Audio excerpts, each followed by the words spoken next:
สบายดีมื้อนี้ก็มาพบกับซ่องสาวนาพาซีมีแล้วเนาะมื้อนี้สาวนาก็สิพามากินลาบดิบเนาะหรือว่าก้อยขมก้อยดิบเนาะ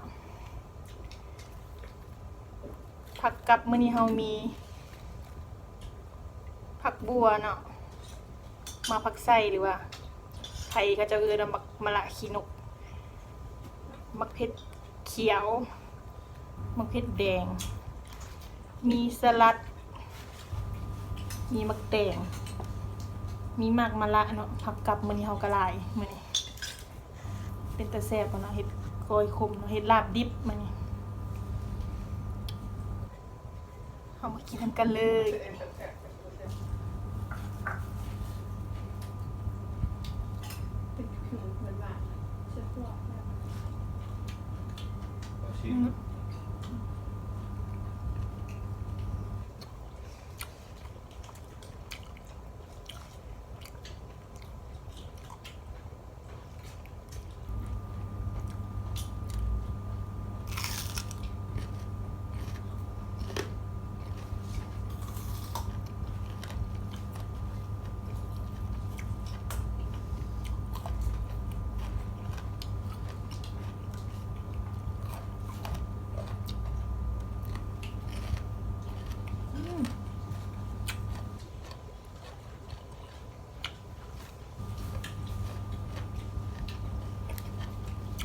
ขมได้ใจ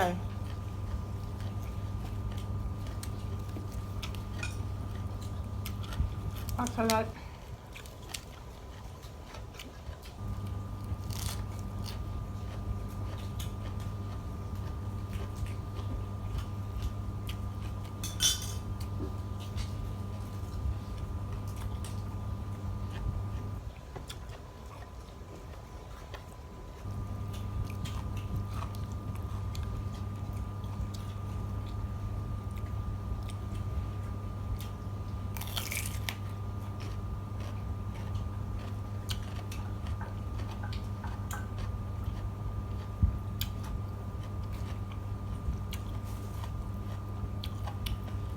นัว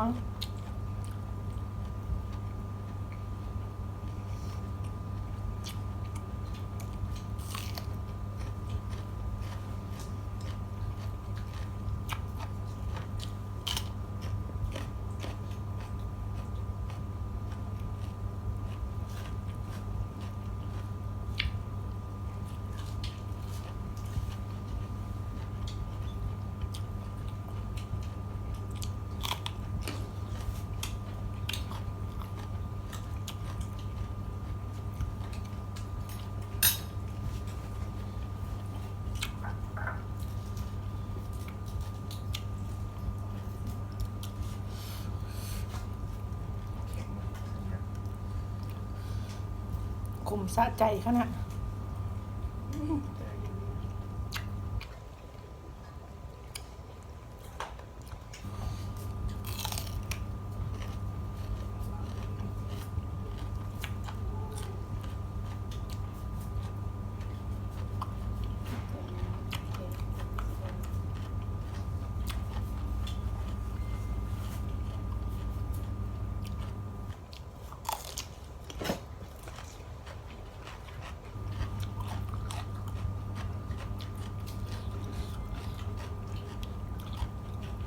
แป้ง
อ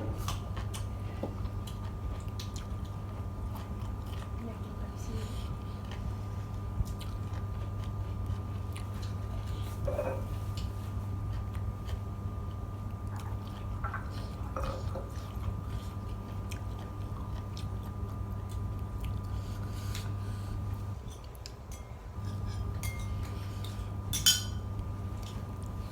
มักปักใส่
ใส่ไปตรงกลางหมักมะละเลย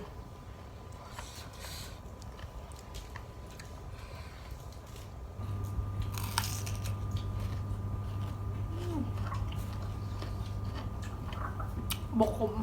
แซ่บ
หิวน้ำบ่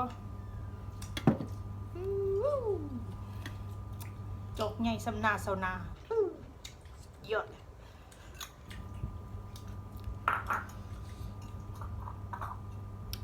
มากินกันโตเลยไป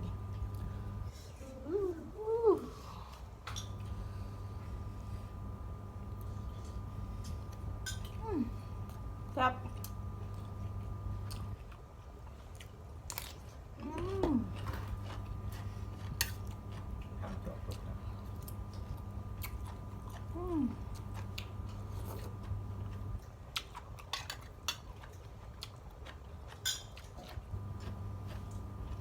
จากกระดักกระดอก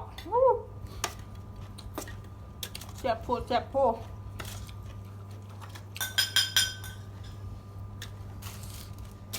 บายมันเป็นรสตอน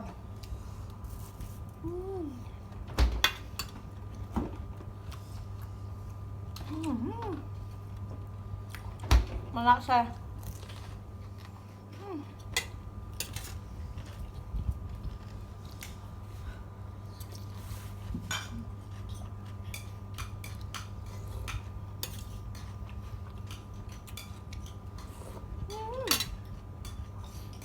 ครับคำนี้บายมันต้องไป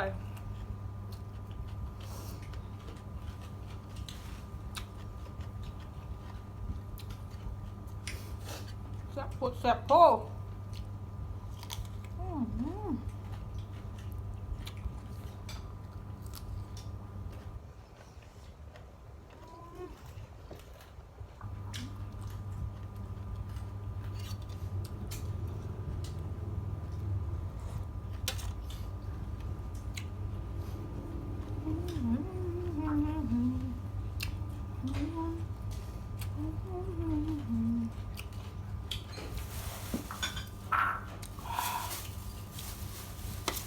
แห้ง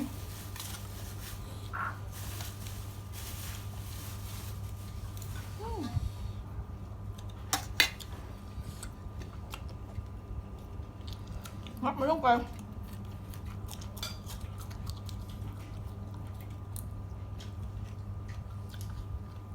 เขาบอกให้กินมีเท็กเจอร์ด้วยนึงมาทำครับ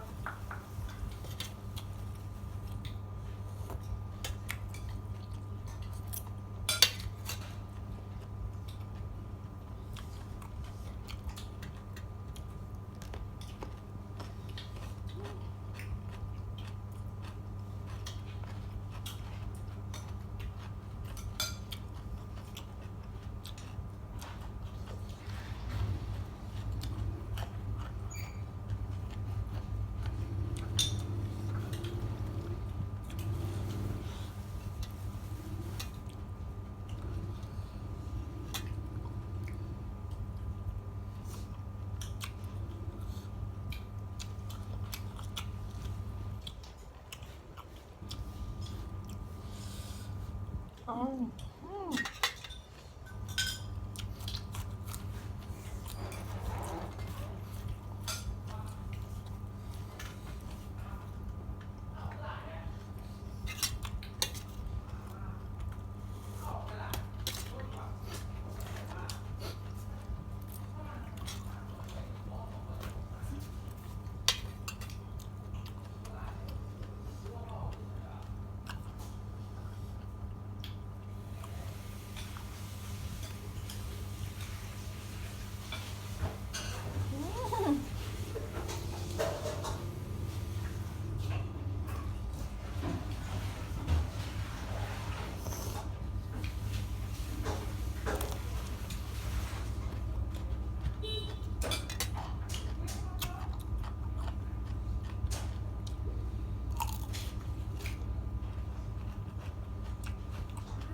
แซ่บแห้ง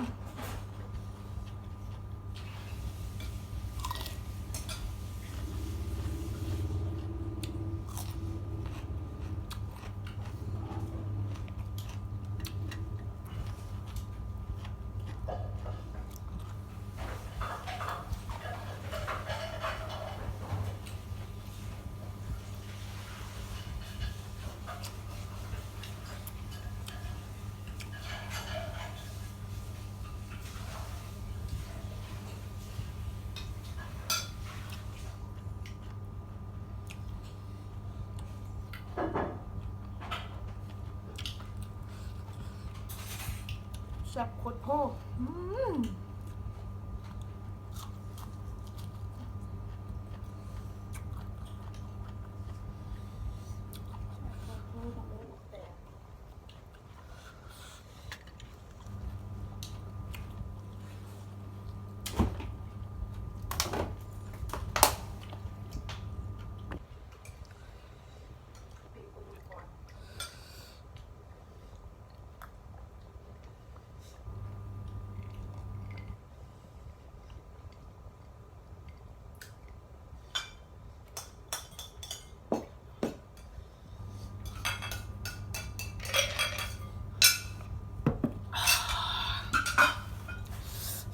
หลายมื้อนี้แซ่บแฮงมื้อนี้